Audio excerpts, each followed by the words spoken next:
Welcome to part 2 of my mini surprise series. In the first part, I shared the essential elements that make up this approach to financial freedom, but because knowledge without implementation is simply procrastination, in this second part, I will be sharing with you the 4 phases of practical implementation that Kirby and Aiden teach in their Genius Roadmap program, where they share what they themselves have applied in order to reach that financial freedom in their early 20s.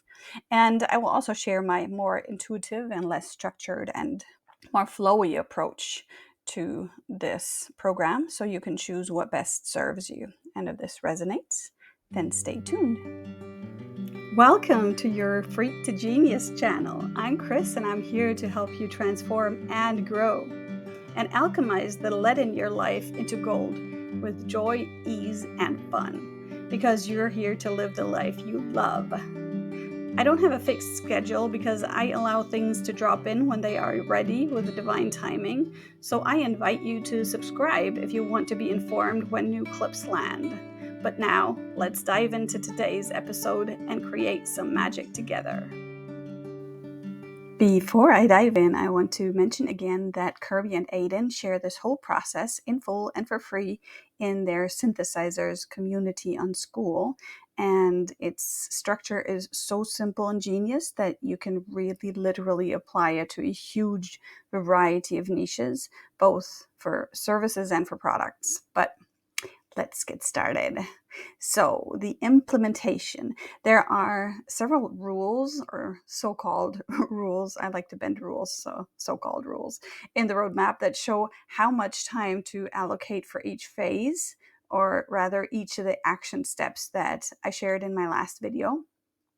And the numbers in the rules are practically each a minute that they challenge you to spend working on your product in different ways. So you start out with a rule of 100, and that is for that first phase where you already know what your product is and you have at least an idea of your niche, but no audience really yet. And here, your main focus is on choosing one single source of information and then commenting where you consume. So through your comments, you ignite the spark. And if your comments are more supportive and helpful than those of everyone else, you will start standing out quickly, obviously. And so remember that it's always about quality over quantity. So in principle, you consume 60 minutes of content per day and then spend 40 minutes commenting on that content that you consumed. And that can be on LinkedIn, it can be on Insta, on X, Facebook, if you still use these platforms, but it can also be on Reddit or obviously on School. But really, it's wherever you find your content and therefore your audience, your niche, or what I like to call my soul tribe. And in the second phase of these 4 phases, you increase your time on the project to 200 minutes per day. And they advise for you to now pause the content consumption and to allow things to settle in and to marinate, and to use the time instead to up-level your connections that you may have started out already through your comments. And so what you do now is you start sending DMs. Depending on who your people are and how you yourself are structured, they may enjoy the personal touch of a loom or a voice note or a video in their DMs. And I know that I myself love that, love that. So that's what I do wherever it's possible. And like in phase 1, this can be done wherever your source shares their content. And YouTube doesn't have DMs, obviously, but I've started commenting there nonetheless, because that leaves like a trail of breadcrumbs for people to connect with me through my channel here if they feel that nudge. So to sum it up, on the know, like, trust level, on that scale, that famous, this is where you take it from the know level to the like level, and optimally, obviously, that will be mutual. And in phase 3, you do what they call fuel the flames by booking in calls with the people you've loved connecting with. So these can be just connecting calls where you meet people out of curiosity and they can become a part of your network in one way or another, or you of theirs, or both. And it can also be discovery calls where they are already interested in your product or your service, or you feel that they may potentially be. or it can be a real sales call where you actually close a deal. But it can obviously also be a discovery call that ends up in an instant sale, or even just a connecting call that ends up in a sale. If they get excited, you get excited, whatever. So just stay open, because you never know. And I like to stick to the intention to just simply be of service and to have no further ulterior motive, but to be prepared for all options so I can allow things to unfold naturally. But I don't push or sell. I'm really allergic to that energy, to be frank. And at the same time, I'm just super curious. So what I love to do and play with is to create curiosity around what I do, because that's what resonates with me, right? So I love to get asked questions and for people to approach me instead of vice versa. So I like to leave breadcrumbs for people to follow. But back to this. In addition to the calls, you keep commenting and you keep deepening relationships through DMs to strengthen and broaden that network. And the structure you're creating now can either be or gather your future audience for you. But it's also just a massive supportive cheerleading team. And that to me is priceless on that path of expansion, because we do struggle along the way. And when we have people supporting us, that's just priceless. So this now is beyond the official roadmap, the rule of 300. That's part of the what was it called? The 100, which is a 90-day, or was a 90-day program where Kirby and Hormozy helped 100 participants scale their communities to over 15,000 monthly recurring revenue in 90 days on average. So that was pretty intense. So here, what you do is you address that bottleneck that will pop up when you use this approach, which is traffic.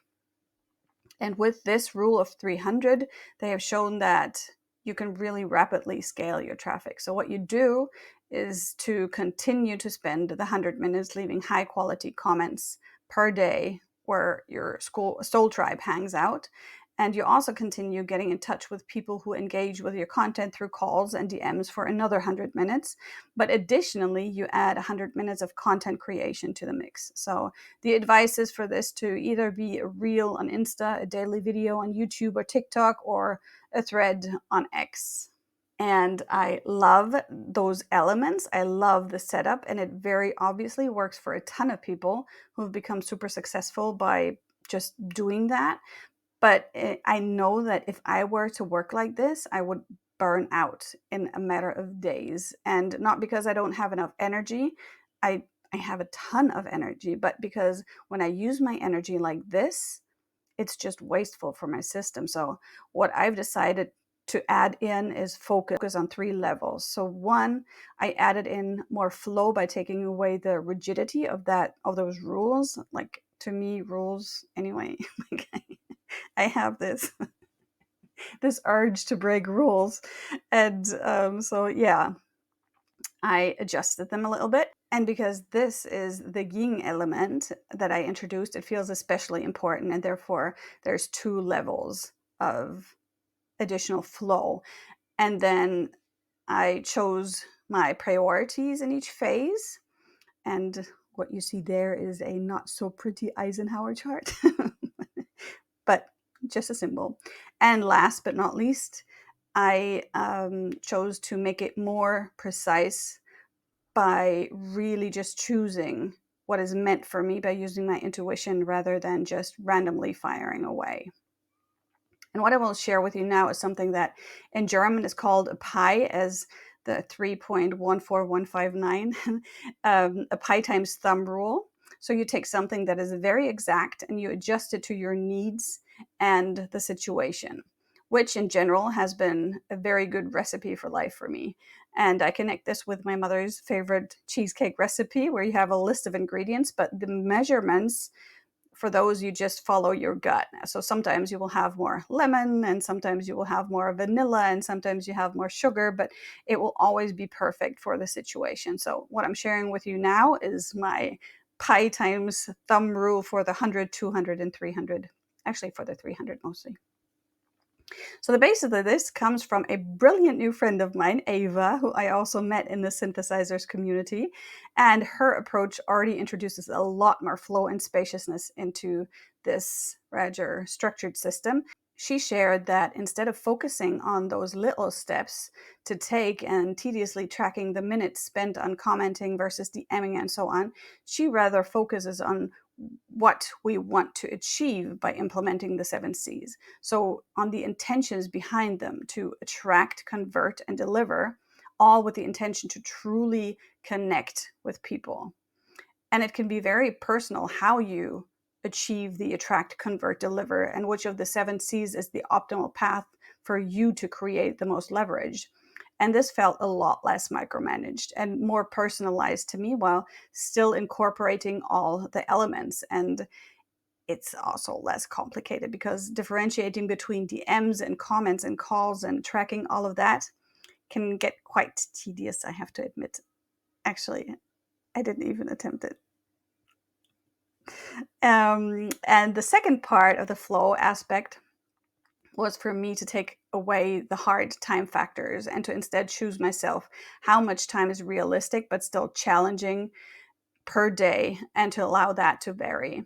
And I know this really manipulates with the outcome, but I think that if you burn out to create a business, it's not worth as much as as thriving in the creation and then having something that is really sustainable and long term efficient, right? So to me, I'm not saying that you can't do the 300 minutes. To me, it was just not realistic with everything else that I have going on.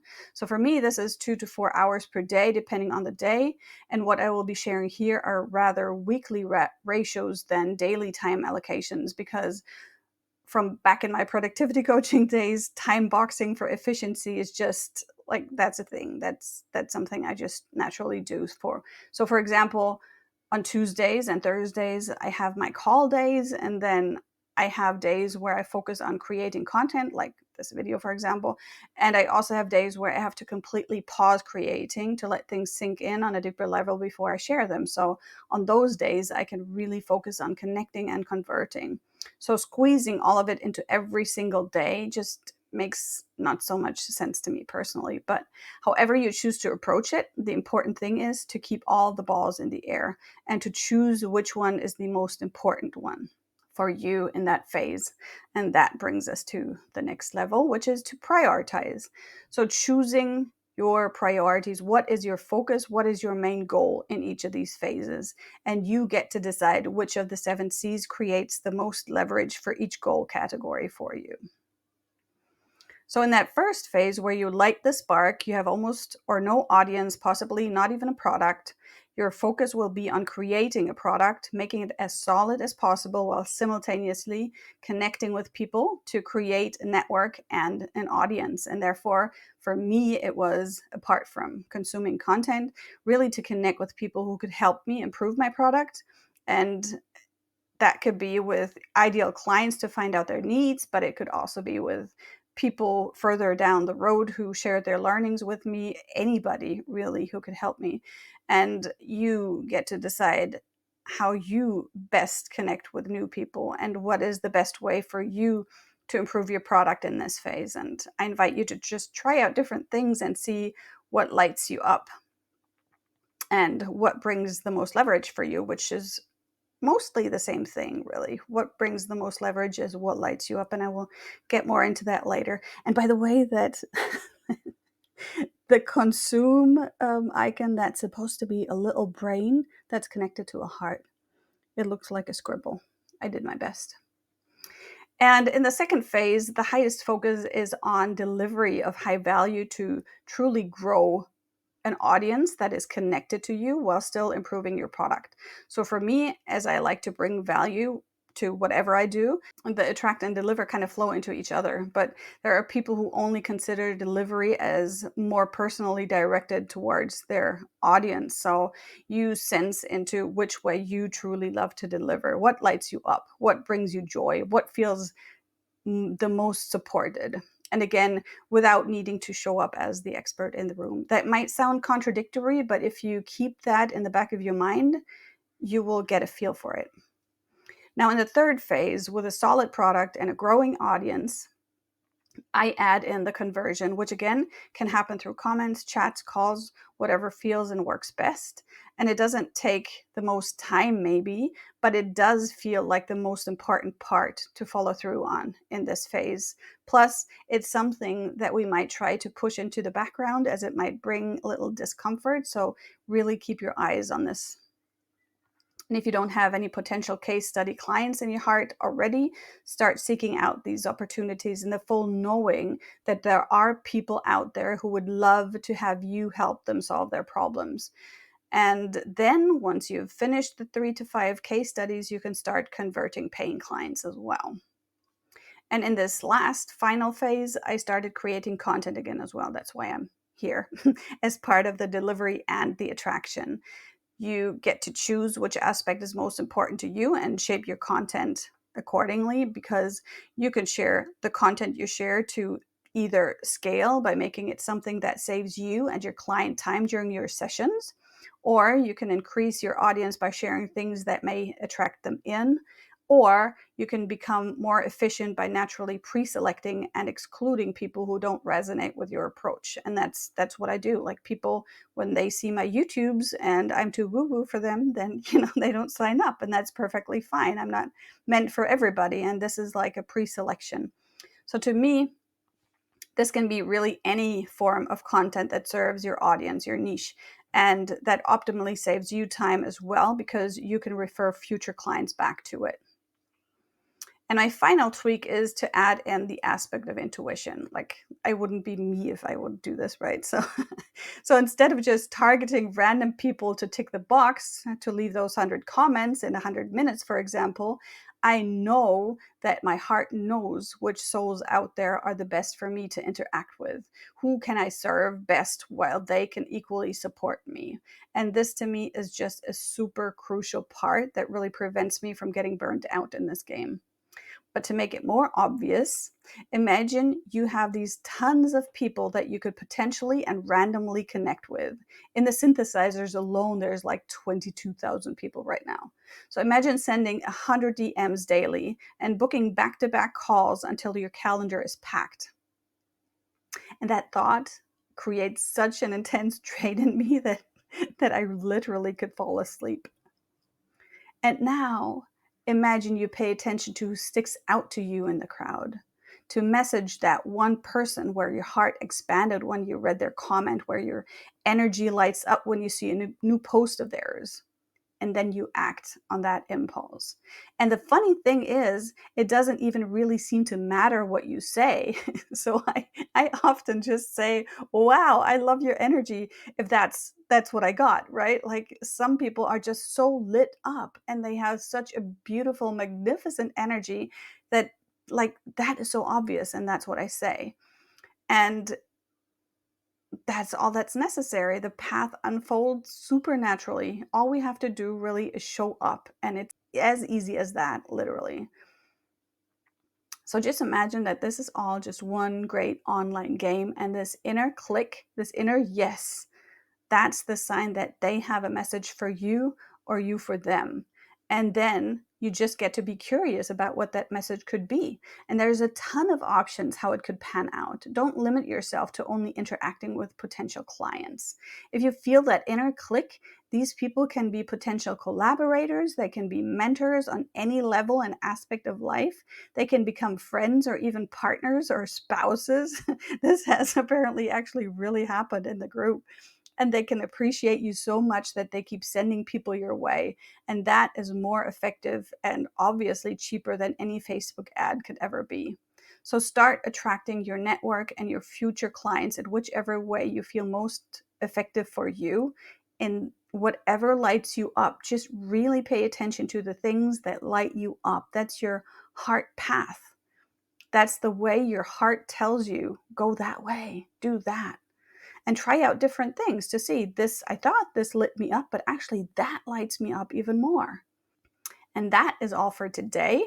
I invite you to play with this, to integrate it, to try it out, maybe just a single aspect, maybe all of it. And if you have any questions about this, obviously leave them in the comments. And if you love the more structured, original approach and want to dive in deeper, the synthesizers is the place to go for that. And the link is in the show notes.